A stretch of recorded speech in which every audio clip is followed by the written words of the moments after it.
What's going on, everybody? Eric Lindquist here at Stochastic, coming to you with another edition of DraftKings PGA Tour Reignmakers. Hit that like button, subscribe button, notification bell. Goes a long way for me on this video. Also goes a long way for you. That way you become apprised whenever great content is going live here at our little neck of the YouTube woods.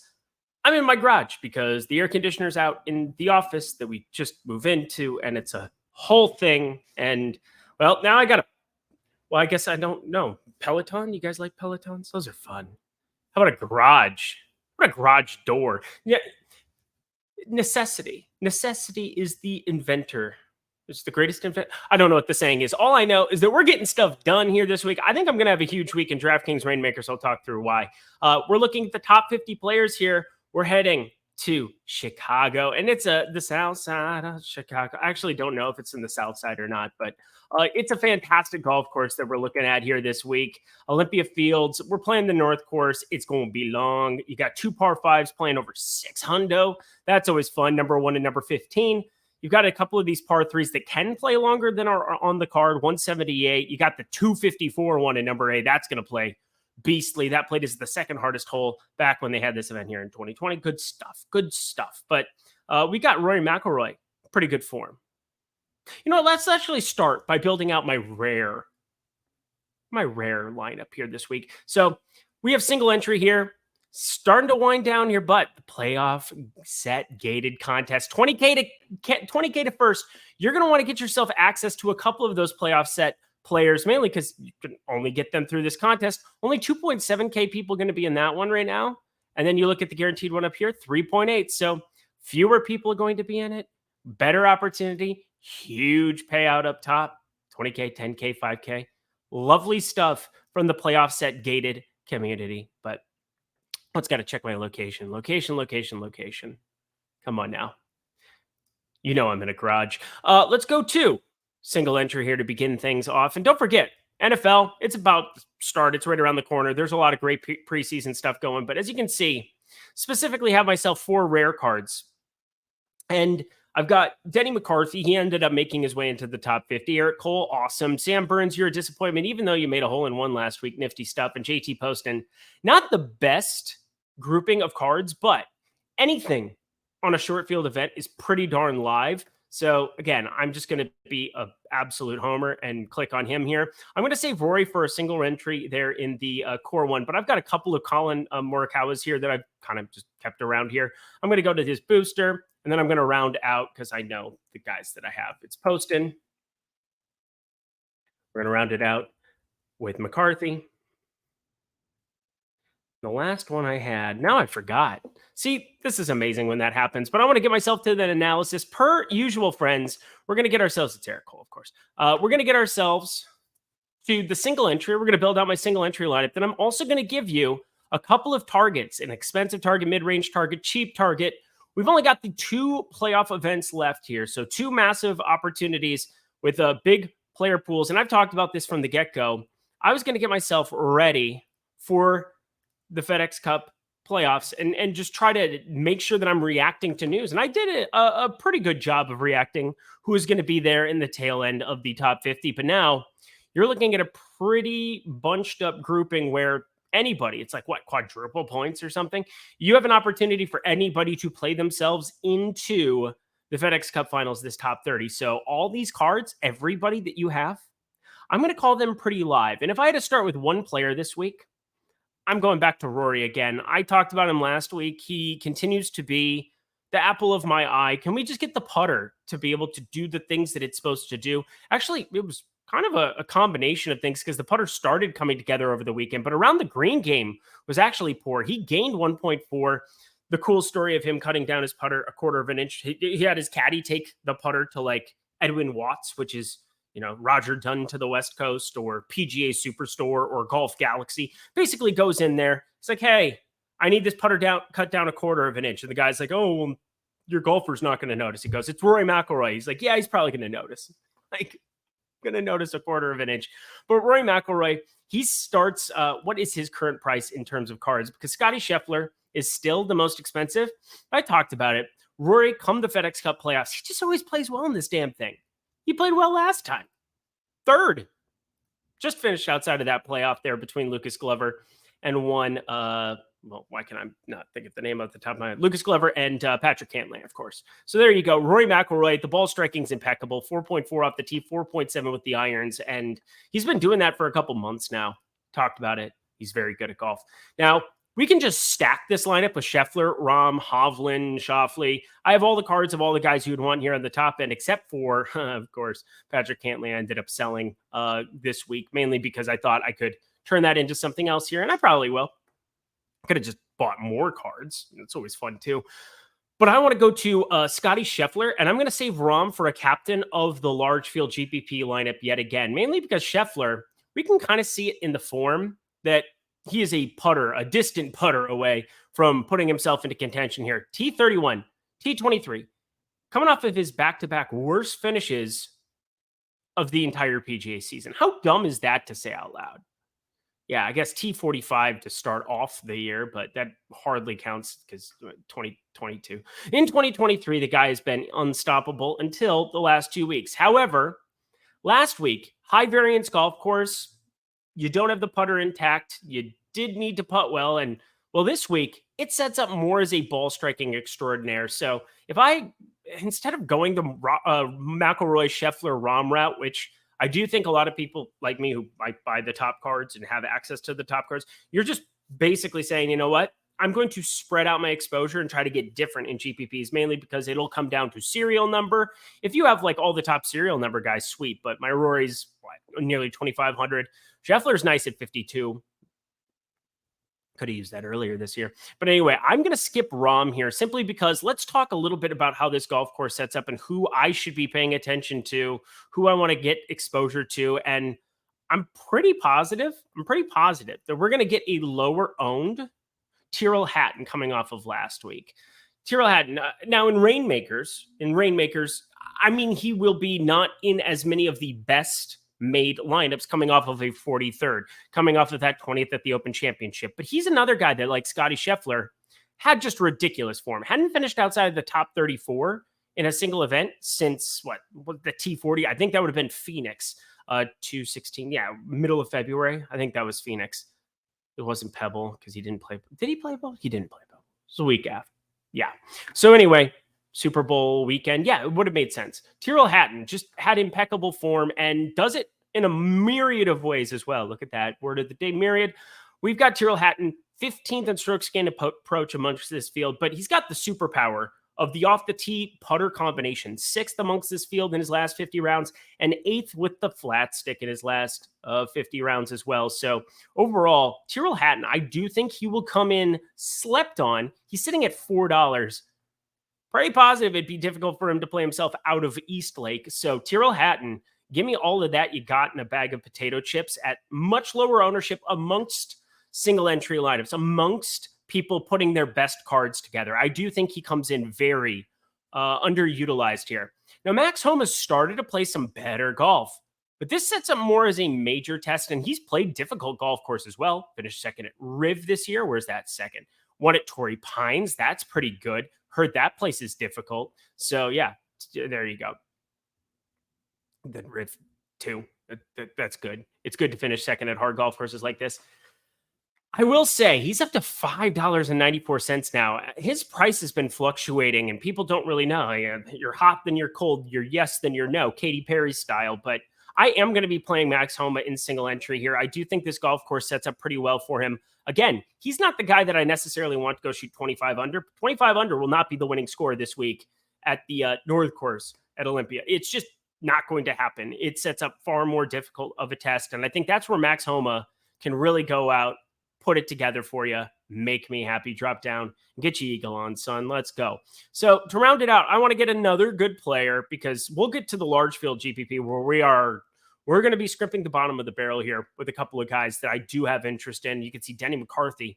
If the flat stick, I mean, he lost strokes with the flat stick last time around. I'm not going to play him, but T66, nearly dead last, because if the putter isn't working, he's toast.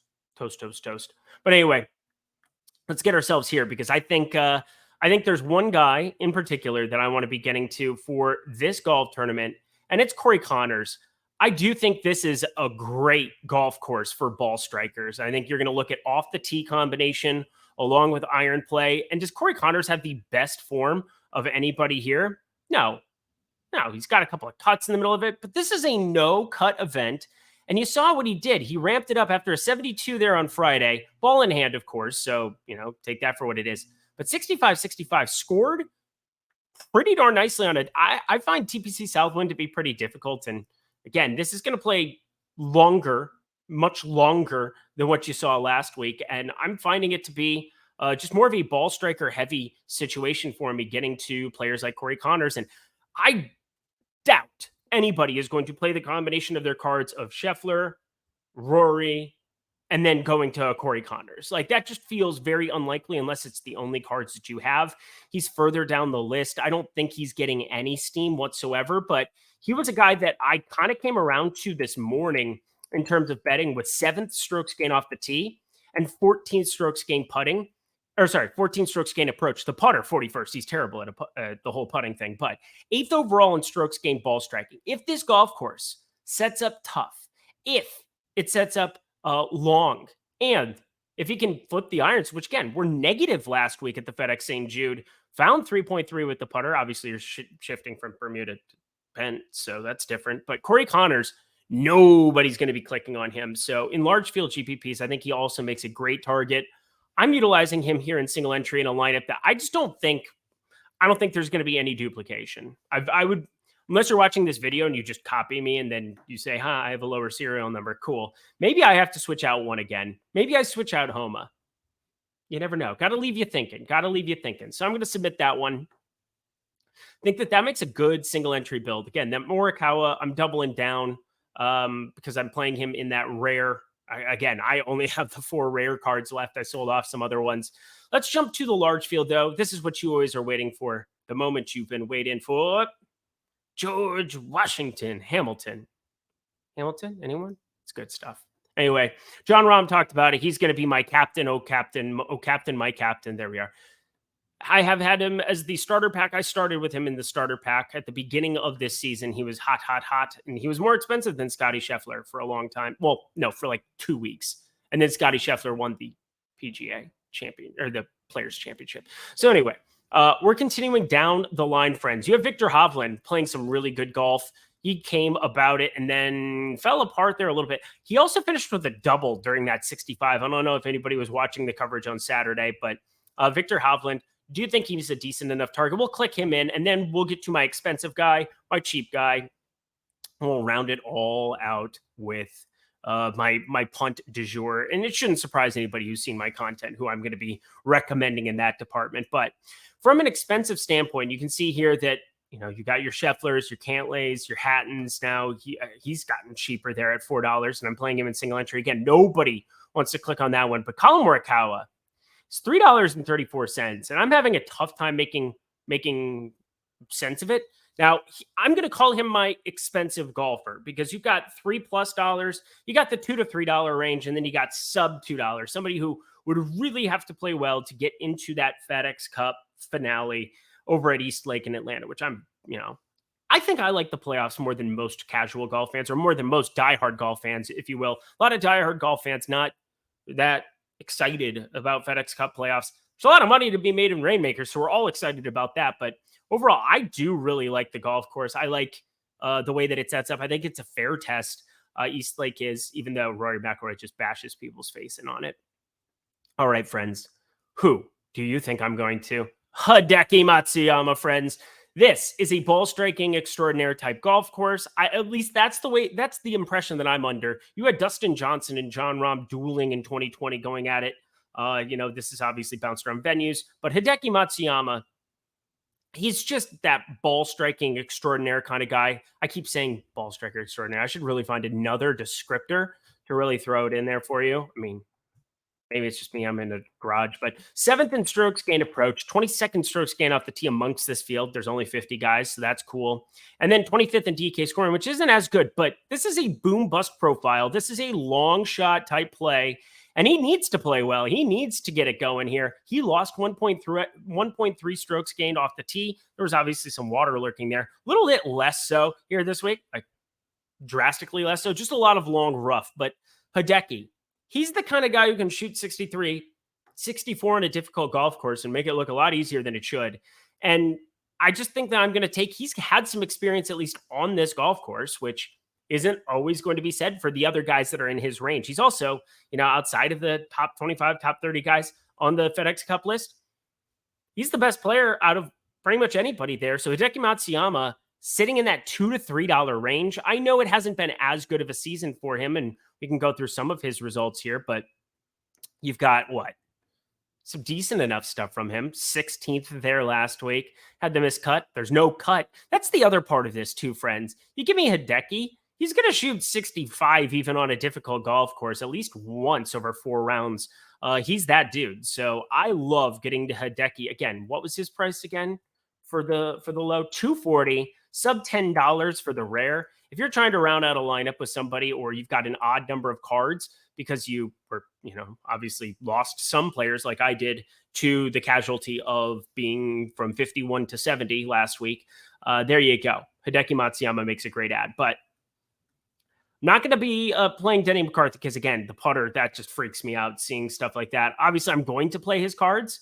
I just played him in single entry in the rare mainly because I had to, but Eric Cole, $1.30.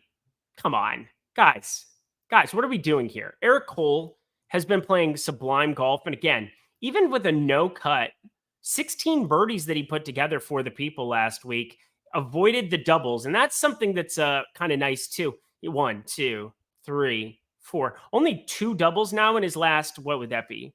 6 events. So carry the 1. If he got cut, that's going to mess up my math. Nope, he didn't. All right. So cool. 24 rounds of golf, 4 times 6. There you go. Found it. 24 rounds of golf there for Eric Cole. Only 2 double bogeys. That's always nice to see. But then adding the birdies in. Ooh, there's a rare. Number 3, crafting. Ooh. Can he get going one time? Because he's got that other superpower of combinations of skill sets that most players just don't have. He's got a great tee to strokes gain approach, strokes game around the green, strokes game putter. Off the tee has been miserable. But again, if the rough isn't as punishing as what we think, perhaps we can get Eric Cole, or just be functional, get it off the tee, and then he does everything else above average on the PGA Tour. You're limiting yourself to 50 players here this week, so that's cool. But friends, fire it up here. Fire it up.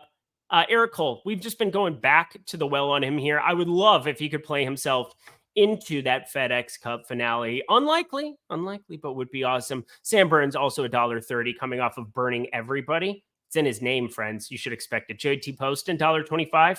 If he can get himself into the finale some way, some shape or form, I do think East Lake, Bermuda, that sets up nicely for him. Kind of looks like a golf course he has some success on in North Carolina there. Just saying. The Wyndham. Just saying. Anyway, friends, that does it for me here on this week's program. It's getting down to the dog days of golf. That's kind of an interesting way of saying it. Let me add Eric Cole. I should be able to spell his name because it's mine. There we go. Good job, Eric. Do not.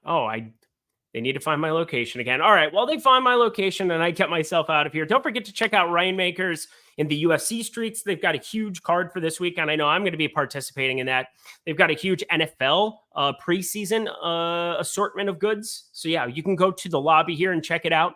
You can also go to the players tab. And I think, again, this is one of the more underutilized part of playing PGA Tour, playing UFC, which I use it for all the time. But I look at what the total number of quantity of cards are. And yeah, Rory, I think he'll be more popular in that captain spot. Last week, he was like 10% to Scheffler's 27% in single entry. I think it gets a little bit closer this week, but I'm still going to be on the Rory side of things. Kind of set myself up for that. But find some of the players as you go to Game Set, BMW Championship. These are the players that have very few editions of them. Wyndham Clark, Camp Davis, Lucas Glover. This guy. If he wins this week, I'm going to be poor. Anyway, I'm going to get myself out of here. I'll be back next week for the FedEx Cup finale, East Lake. I love that golf course. I love talking through it. And yeah, we're going to be able to target some really cheap golfers because people might be trying to unload some cards. So we might be building more than one GPP lineup, that's for sure. Until next time, friends, I'm Eric Lindquist. Best of luck in the PGA streets this weekend.